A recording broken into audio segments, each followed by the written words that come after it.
this episode, Vera, Kostiuk, Busch, and Dr. Hanna Shvindina are my guests. Vera is the founder and president of Pro-Ukraine, a charitable organization in Germany supporting Ukraine. As an American Fulbrighter going to Germany, Vera completed her master's studies at Middlebury College in Mainz. Hanna is the founder and CEO of the Lifelong Learning Center, an NGO in Sumy, Ukraine.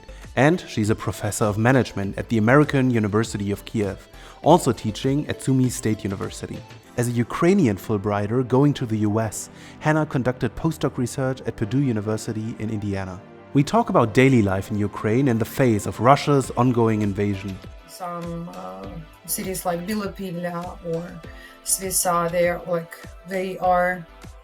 they're losing streets by street. I keep on thinking optimistically, and I think that I'm fine and I'm safe, which is not the entirely truth, but again, this is how we can deal with that. About how Hanna and her organization have helped residents in her city. We have educational services or courses of many types, like theater, public speaking, rhetoric art, financial literacy, but that was before the war. How Vera and her organization have helped Ukrainian pupils.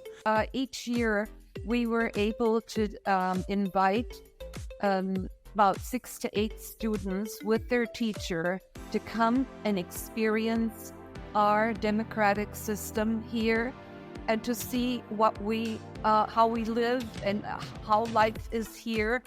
And many of them had never ever been outside of Gradin. And how their work has changed since Russia's war against Ukraine. This youth center under the school is air raid shelter. We have a lot of people with PTSD right now, and now the big project here is devoted to mental support for the residents of the city, those who were affected by the war, or they were displaced because of that. I'm certain you'll appreciate this episode with Vera, Kostiuk, Busch, and Dr. Hanna Shvindina, interviewed by Mohamed Kari.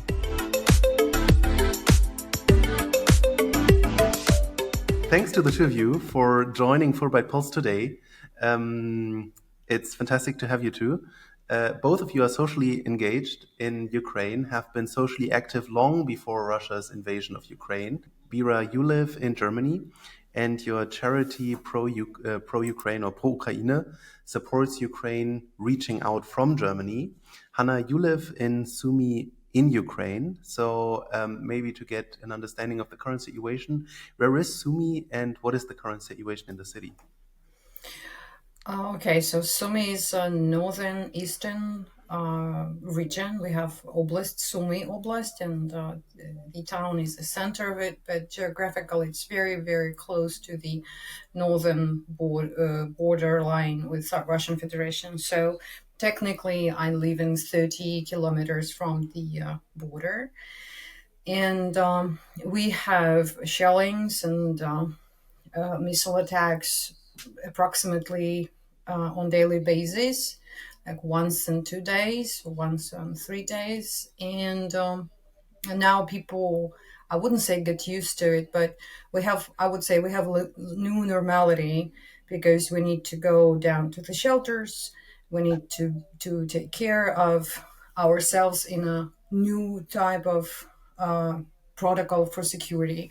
And of course, I'm lucky because I'm in a urban area, and I'm a little bit far away from the exact action, because some cities like Bielopilya or Svisa, they're losing streets by streets, because this is like the attacking takes place regularly, and people leaving the cities and they move to other areas. Mm-hmm. And do you feel safe given that you're in the urban area, or do you think there could be bombings anytime soon, also very close to your home? Well, we have bombing. It's not like large scale. It's like once in a while you can hear a missile. Once in a while you can see the consequences of bombing, and it never ends. But our psyche, I mean, we became so flexible that somehow we became positive bias. So For instance, if I haven't been killed since full invasion, I keep on thinking optimistically, and I think that I'm fine and I'm safe, which is not the entirely truth. But again, this is how we can deal with that. So we just take care of security protocols. We try to establish new norms, new rules, how to behave during air attack, and hopefully we will be fine. Has it ever crossed your mind to flee the country? Of course, there was a question in the beginning of the country. Actually, I had many. I'm very grateful to all of my friends and colleagues and people I met in a conference or a Fulbright circle. Or, I mean, I have so many beautiful. I know so many beautiful people, and they approached me in the beginning of this full invasion, and saying like, "You can come, like just come. We will, support you." But again, I have my own commitments. I have family here and disabled parents, so I need to stay here to take care of them. And when the question is that, okay, you're gonna leave town, you will evacuate, but you need to make a decision. Um, you will lose one of your parents, so who's going to be, will you take this decision, and will you stay with them just hoping for better? So my decision is not wise. That's what I'm telling you. This is not the example of how you should do.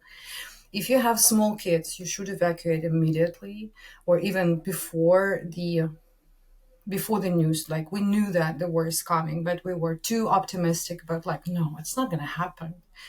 Yeah, it's just, yeah, it's overestimated something.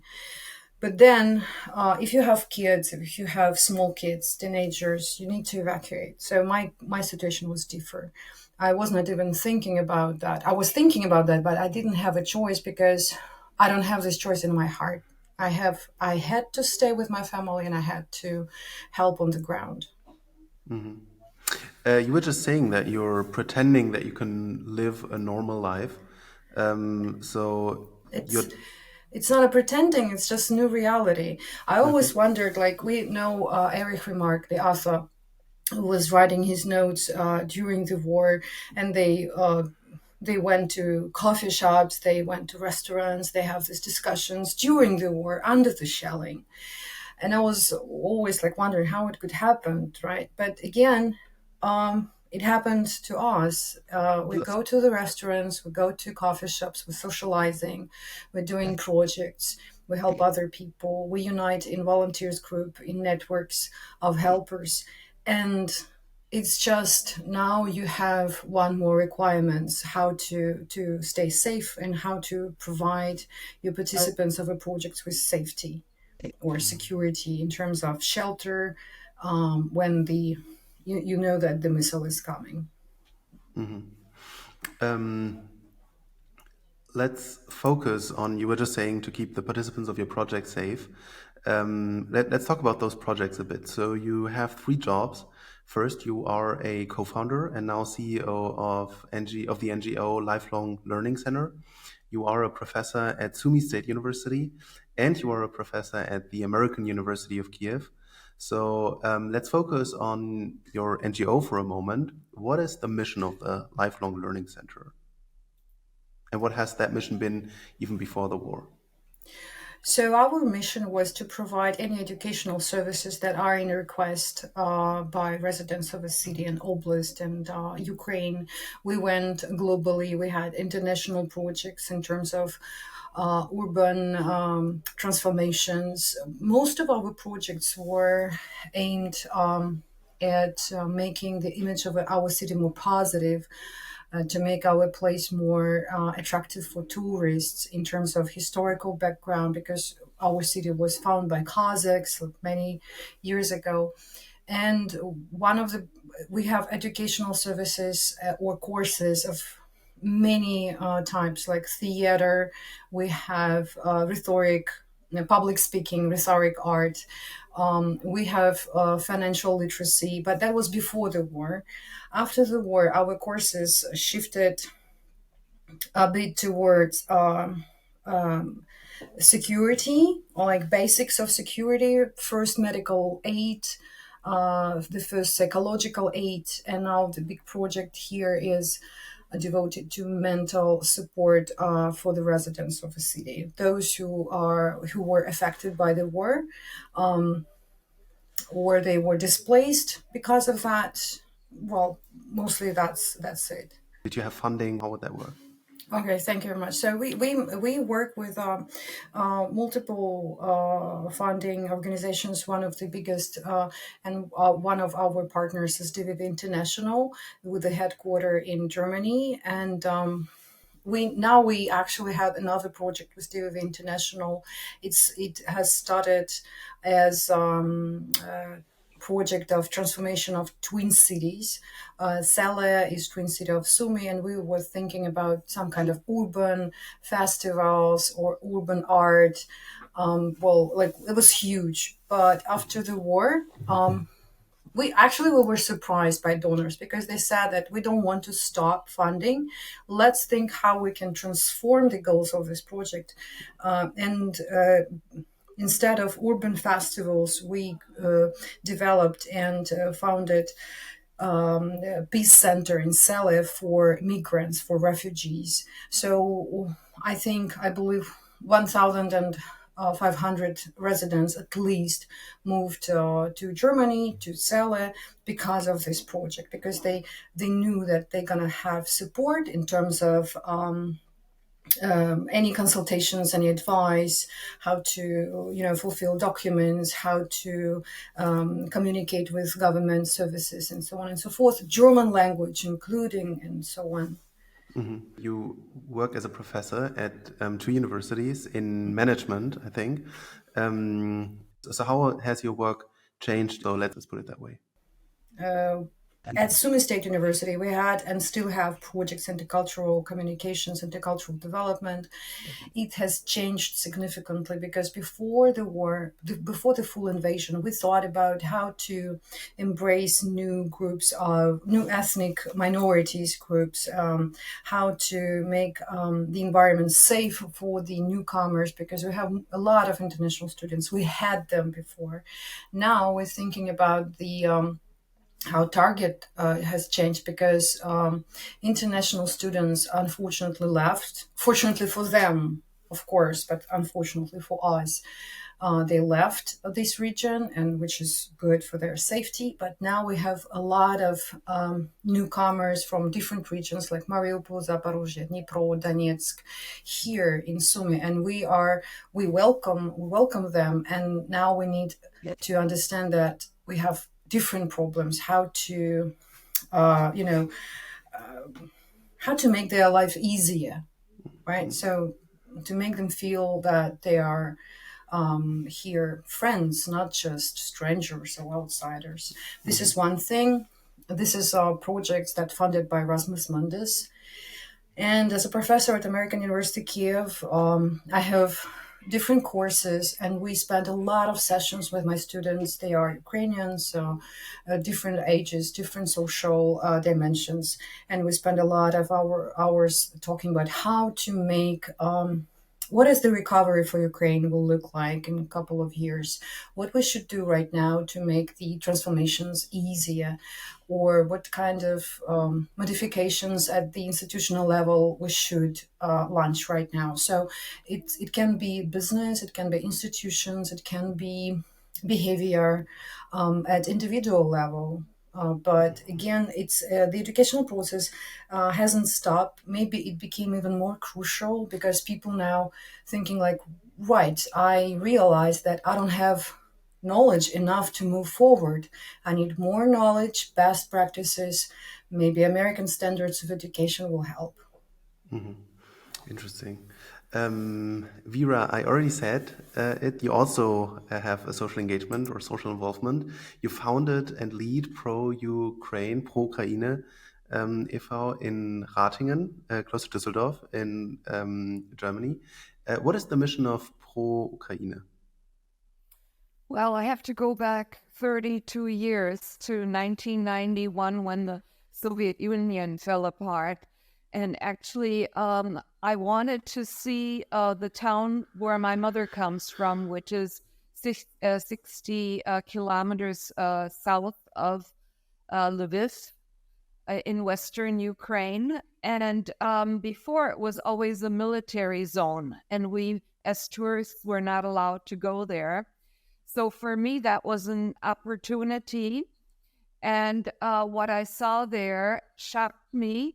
And I came back and I told all of my American friends and German friends, I've seen poverty and I've got to do something about it. And that was kind of the beginning of pro-Ukraine, even though pro-Ukraine was officially added to the court register as a charitable organization 20 years ago, not 32. The good part of being registered is that if people give you funds, they can get a tax break.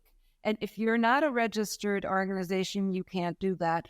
But what I wanted to do was to help this town, Rohatin. And I think in all of Ukraine, it's well known because there's a story about a young girl that was taken into Constantinople, into Istanbul to be in the harem, and she became the favorite wife of Suleiman the Magnificent. And so it's like you have mineral water, you have tort cakes that are named after Oxalana. And the school that my mother went to is just across the street on the main road from the big statue of Oxalana. So my objective was, number one, to help the place my mother comes from and to help the school, because I was a teacher. And I believe that, youth is our future, and that's where you should help. And we've been doing that for 20 successful years. And I think we've achieved a lot. And now, just a month ago, on August the 13th, we had a big celebration with over 230 people that attended. We had a benefit concert. And our Ukrainian Consul General here in Düsseldorf, Irina Shum, she was there, and she had a very nice speech. And I think I'm proud of 20 years of pro-Ukraine. Of course, it's always just a small thing, yeah? But it started out as a big thing at the beginning in 91, because I had the help of the German government, the technical, it's like a National Guard. Like they help when there's an emergency, and they allowed me and paid for everything, all the transports, to transport 40 tons 6 times. And they gave me 10 men to go along. But the last 20 years, we've more or less had the same pattern of giving the students little recognition at the beginning of the year, which is the 1st of September, at the end of the school year, the end of May, at Christmas time and Easter time. We built up a media center. We founded a musical group with the Ukrainian national instrument bandura.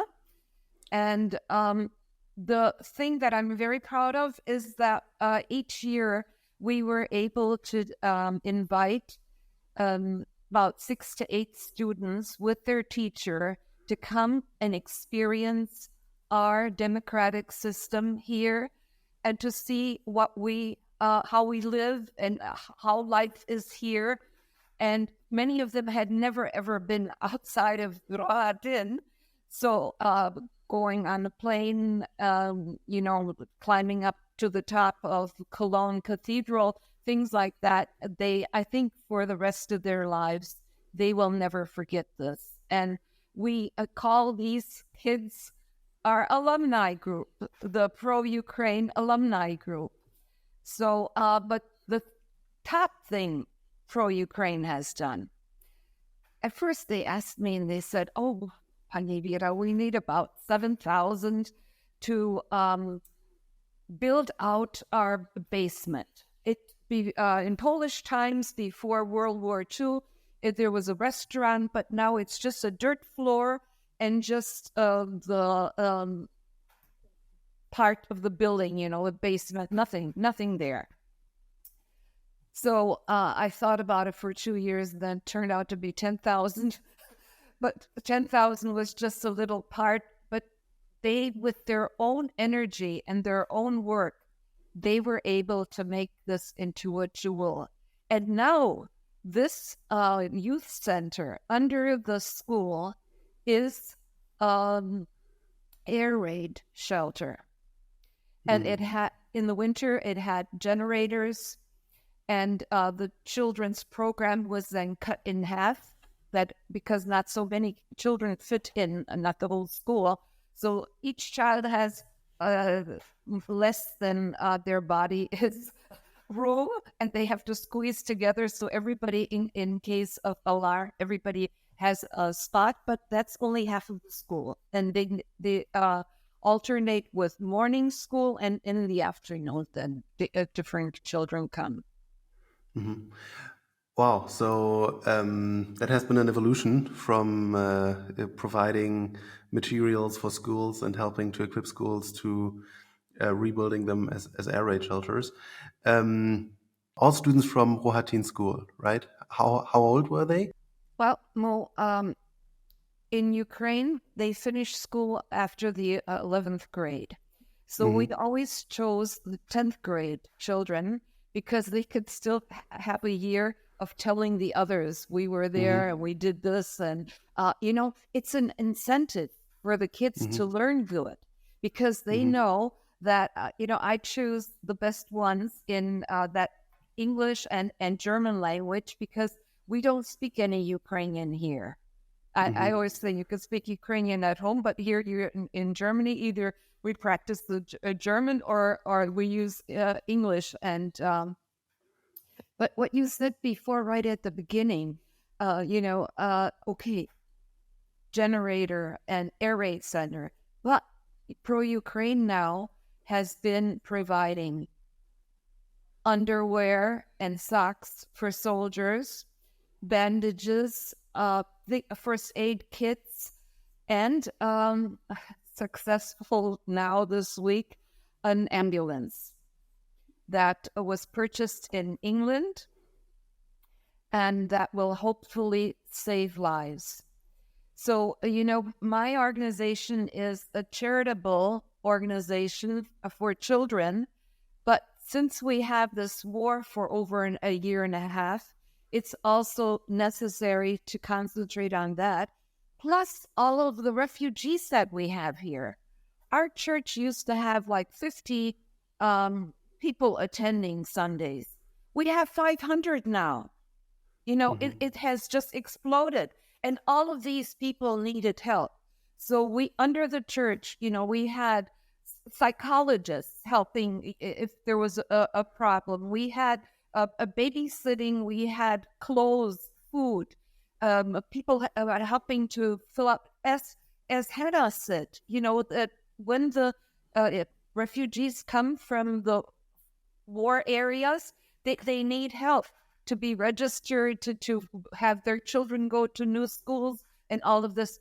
In the school in Rohatin, in the West, where it's been quite quiet, let's say, thank God, but they had beds in every classroom because so many refugees came, they had to put them somewhere, yeah? They still have some living in the school, but now they're building a container city in Lviv, and they're begging for broken washing machines or stoves or refrigerators, because they say old things they can repair better. No, you need a chip or something. But it's a problem. It's the refugees here, but also at the same time, it's wonderful to see how they have learned German, how they are using this opportunity to make something of themselves. It's another thing. It's like you're an exchange, our Fulbright exchange program. Let's look at it in this positive way, that maybe it's something that they will take back home with them. They will have another language and a big experience in this tragedy. Mhm. We are already kind of talking about how your work changed. So let's kind of get to that immediately. And you already shared about this for you. How has your work changed with residents, Hanna? You were saying that in your community you were starting to focus a bit on mental aid.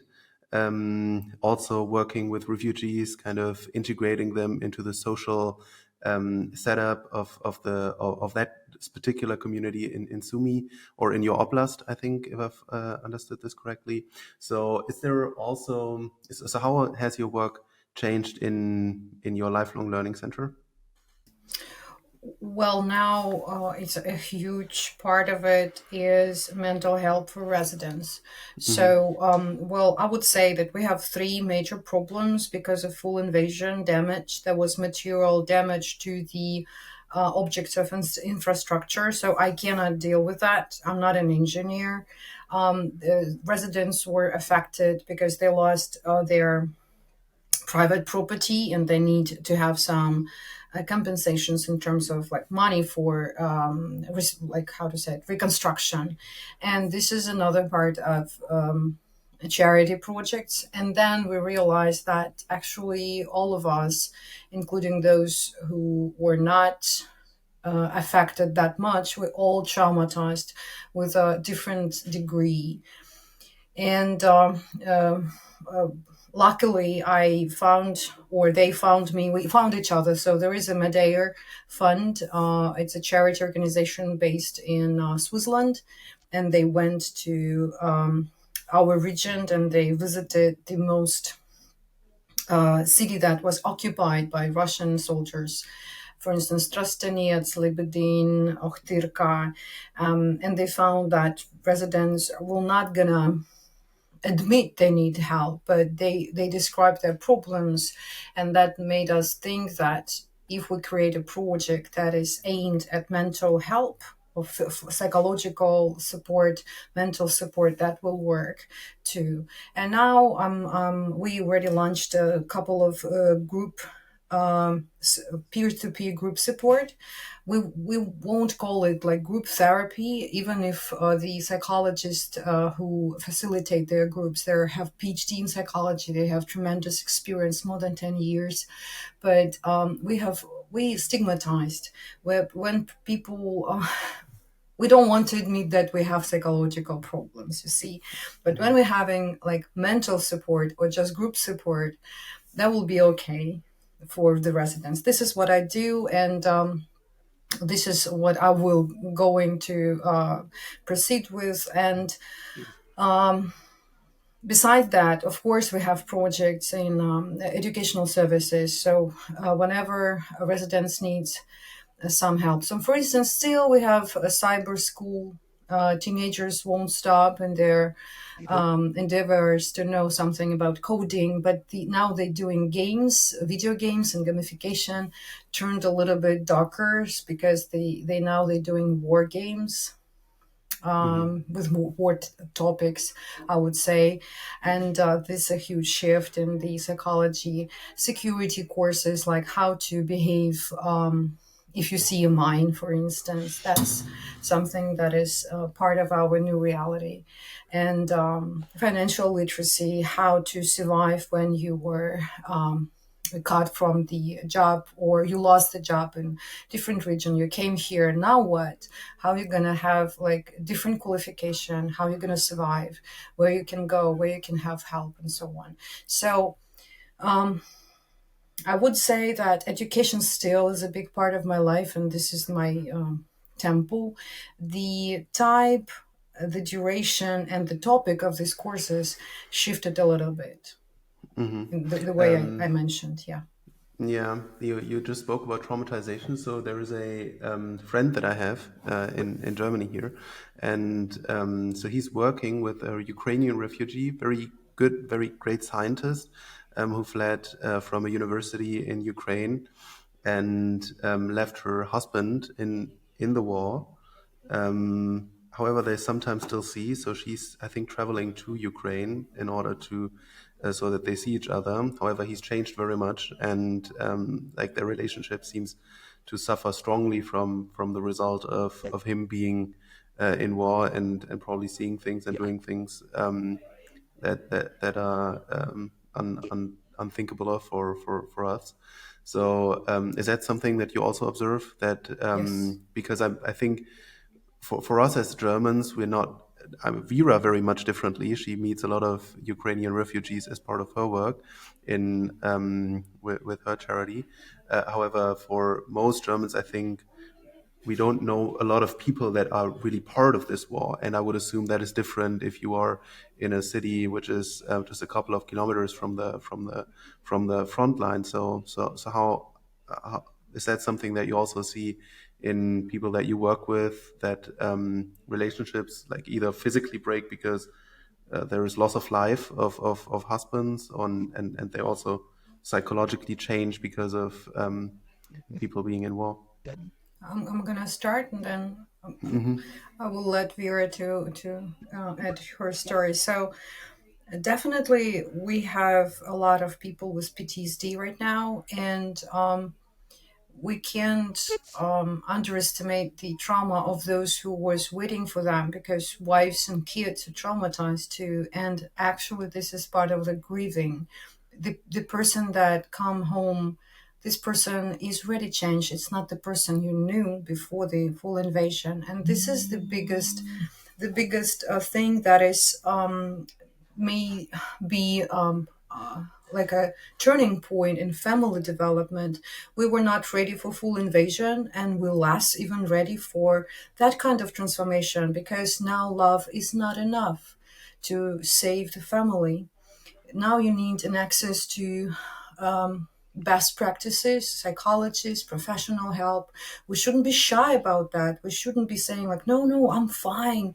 We shouldn't go to denial, which is actually very good methods to deal with problems. But again, as soon as we will be more open and cooperative on that, saying like, it's okay to have these problems, and actually it's more than okay, it's statistical norm right now, and we have an access to professional help, and you see there is a group support, there is a network, we're going to help you, you're not alone. This is the main message that we need to spread among professional helpers and people who can provide that kind of support.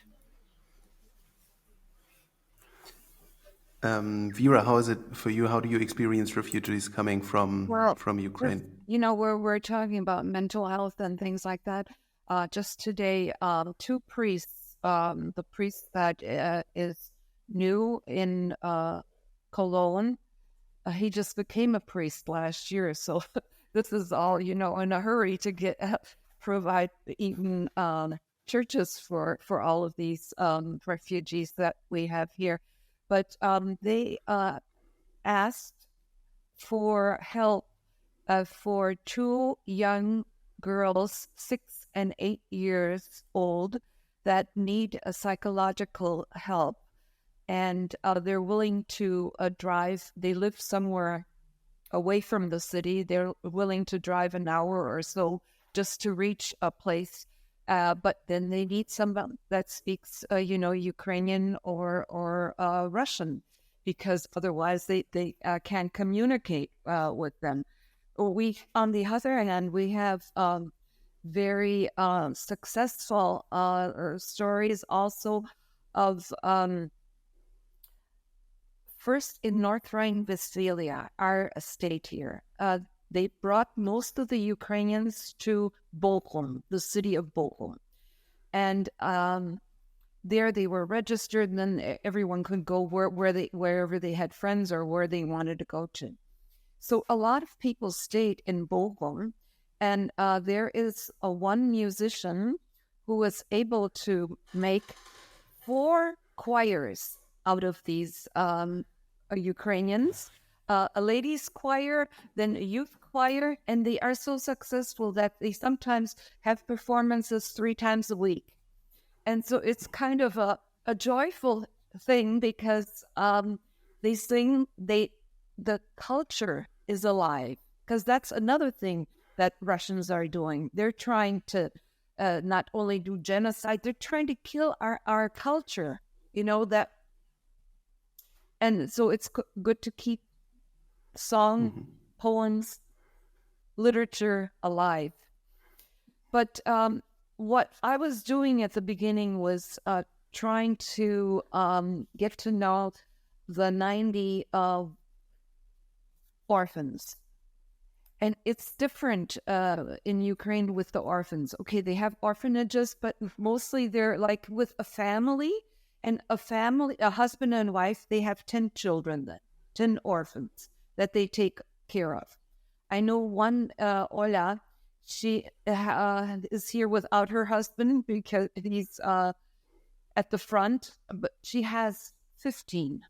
Because when she was fleeing, they said, can you take these yet? So she's taking care. These are our saints, these are our heroes here. The work that they're doing. Now, of course, after a year and a half, most of the kids speak German. Most of the kids, get money from the German government. Everybody is on the social system. So my accent actually is now stronger back to Ukraine, because that's where the big problem is. Our refugees have more or less assimilated, and they're in this system now, and they're getting the help that they need. But Ukraine needs help.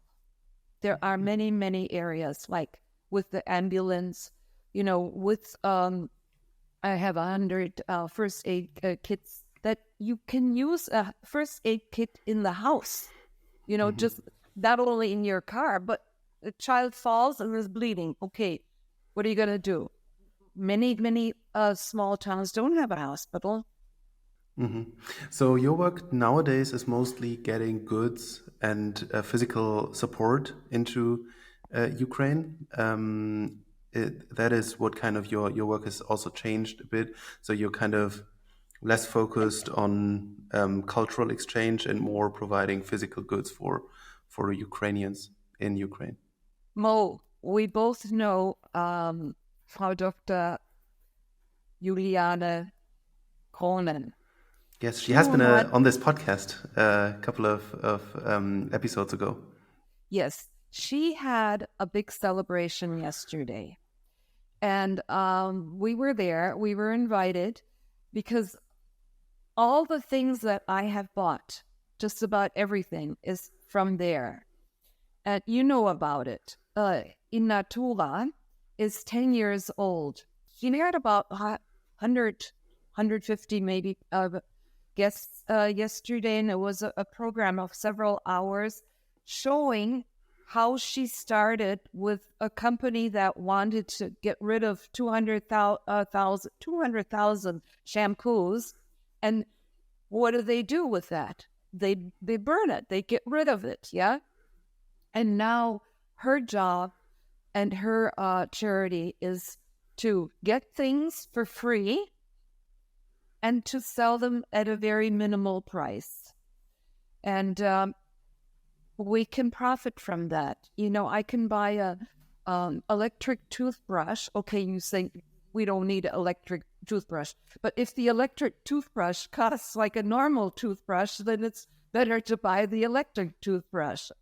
And things like that, or even designer T-shirts or something, for €2.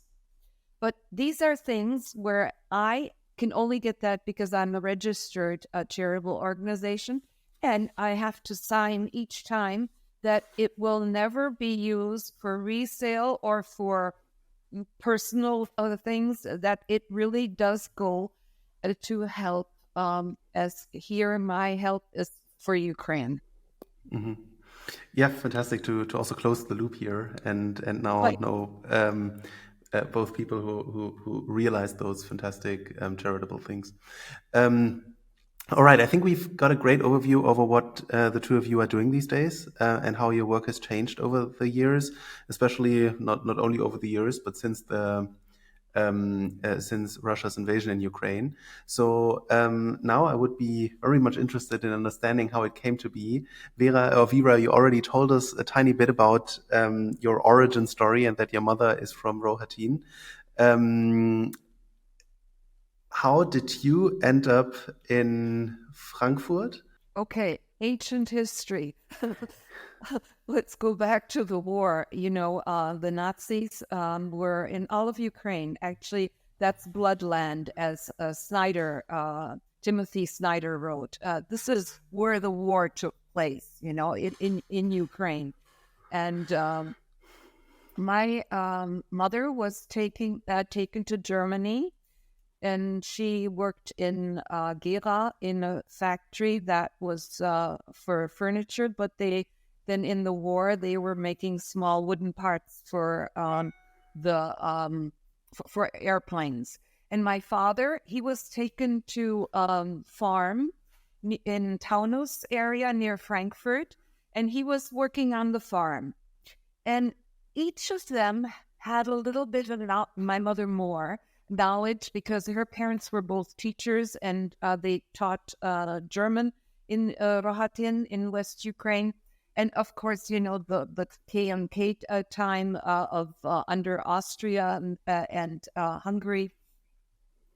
So she knew a little bit of German, and if you're good to people, people are good to you. And they didn't have a bad time in Germany. They can't really say anything negative, and they always like coming to visit. Yeah, that was my parents. They met then working for the Americans in Frankfurt, and married. And the last day of 1947, I was born. And they got married, I think, on the 29th of December the year before, in a church with no roof, bombed out. And what kind of future do you have there, And my father tried to immigrate to the United States, but he had torn his lungs moving heavy refrigerators for the Americans. And I was born there, and then we went to America, worked out later. And, all my life I lived until Fulbright. Fulbright brought me back to Germany. And there I was 22 years old, and I've been here ever since, 53 years. Unbelievable, huh? What did you want to go? So you applied for a Fulbright scholarship when you were in the US. You were an American going to Germany. What was your plan for your Fulbright time? Did you want to go to Frankfurt, or was that somehow accidental? It was very easy for me because my mother's father remained in Frankfurt. He said, I'm old and I'm going to stay here, and you can come visit me. And he was even able to get his a pension, like a German pension, because it was that part of Ukraine was under Germany, and so he got like a German pension. And every time I came to visit him, he sent me to Vienna or Baden-Baden or to Rome. So I got to see Europe already a little bit before, and I always stayed slept in the kitchen on a sofa at my grandfather's house. But yeah, that's how it started out, that I was able to come to Europe, but it was only for 1 year. And I lived in the international student dorm, and met my husband there. He was finishing his PhD, And all of a sudden he was interested in girls, and that's where I was. on the last Thursday in November, Thanksgiving, I made the turkey for my whole floor, and gave him the best pieces of the turkey breast. He thought I could cook, and we were married in the 1st of July, half a year later. Yeah, I always ask what is the sustainable impact of Fulbright, but it's always so easy to answer if people get married during the Fulbright time. I have only one question to Vera. So she said he thought you cooked, but do you cook? I think you do, right? No, I have one friend, Mikhailo Markovich. She says, Vera is American. She doesn't know how to cook. I'm not a good cook. No, but we have survived, and I have a daughter, and she's a doctor, and a son who's successful. So somehow they lived on my cooking. Yeah. Okay. Okay. Yeah. So have you been an English teaching assistant or a student in Frankfurt at the university? No, I did Middlebury College. That's a program, a master's program. Middlebury has the program in Mainz at the Gutenberg University, and all your courses are counted in the United States, in Vermont. But you're attending class with all of the Germans, and you're doing the courses together with them. But you get a little more lenient grades than for the German students. And I did my master's thesis. And then I worked at the Gutenberg Gymnasium in Mainz as a teaching assistant. And I had a teaching certificate from the United States because I had a bachelor and a teaching. And then I worked for 10 years as a language teacher for English. In the beginning, I even had 2 years of Russian and German as a foreign language, because I had the first students that came from Romania. That the first former Germans that came, they were from Romania, and the Diaconie, a Protestant church in Kaiserswerth, they started the program, and I was a teacher for these students for 3 subjects. The German as a foreign language, English, and Russian. Russian, they were better than me. Because I only had, a minor in Russian from Detroit. So they were, native speakers, but still. Right. And so your bachelor's and master's was also in language, in these languages? Yes. Yeah, German. I see. Okay, yeah, now we see how everything falls in place. And how was it for you, Hanna? When did you, for the first time, how did you discover your passion for education? As said, 2 professorships, 1 NGO educator role. How did you discover your passion for education, for teaching? I think I was 23, something like that. I was very surprised that I can. So what I was doing, I read a lot of books. I found them exciting, and I retell these books, and people paying me money for that. That was like the best job in the world. This was during your studies. This is after I enrolled in PhD studies because I found the work of. It was 90s, so Ukraine was kind of deteriorated after the Soviet Union collapse. It was not so many options to do a managerial job, which I was going to. And then I discovered that I can, study more. I mean, I can join PhD program, and I will do something that I like, reading books and papers, and something that I prefer to read. And then they gave me an opportunity to provide a class for undergraduates, and I found that amazing. I was like, oh my God, I'm good at that. And but of course, it was an endorphins talking. But Then I realized that this is what I want to do. And till now, I think I'm very lucky to found a hobby or passion so early in my life. And because this is certainly something that I want to devote my hours and hours of work. And how came you then applied? I think you did your PhD well. You wrote papers, you authored papers in the space of management and business administration, and then you applied for a postdoc. Yeah. So the funny part is that management studies in Ukraine, or I would say in most post-Soviet countries, they are underrated, which is very sad. We need more sophisticated managers. We need more technologies on the edge.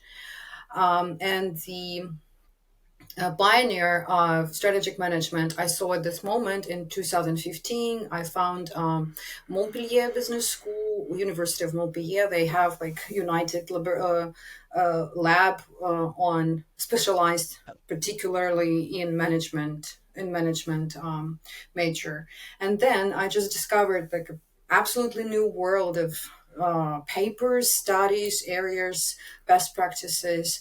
And then I realized that I need to move forward. I need to go to the best from the best. And the United States were famous for that, because if you will scroll top 50 companies, global companies of the world, you will see that 49 out of 50 located in the United States. We talk about Silicon Valley, we talk about Texas, new hub, locations for new hubs, new technologies, and so on. And this was my idea, to go there to see what's going on and how we can reach it. I won Fulbright. I'm extremely happy. And when I came back to Ukraine, I realized that I need more people like me, because if you want to implement something, new technologies or knowledge or pioneering strategy, you need more people in your team that has the same background or mindset or both. And when I saw that Roman Sheremetyev open American University in Kyiv based on American standards, and this is university empowered by Arizona State University, which one of the famous #1 in online learning, and this is Thunderbird School of Management, ranked #1 too. I realized that this is it. This is my dream coming true. And so this is like mostly I squeezed my story in this fairy tale, because I always wanted to make a change in management studies, and now I have an opportunity to do so.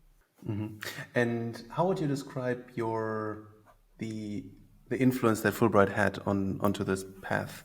Oh, tremendous.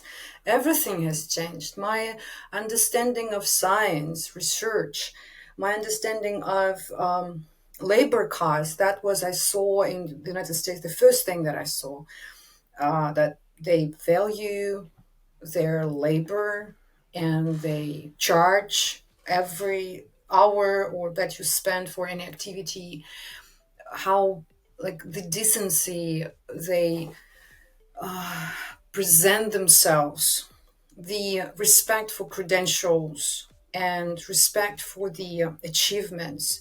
This is the culture of accountability I want to bring to Ukraine. This is the culture should be well spread here, because we lived for many years in a culture of diminishing the value of anything you do. And accountability will be the next era, and empathy, of course, and mental support and cooperation. Wow. All right. That is, I think, the best way we can end such an episode, like kind of the vision that you have for the future. Thanks so much for taking part today. And thanks also for sharing, and best of luck.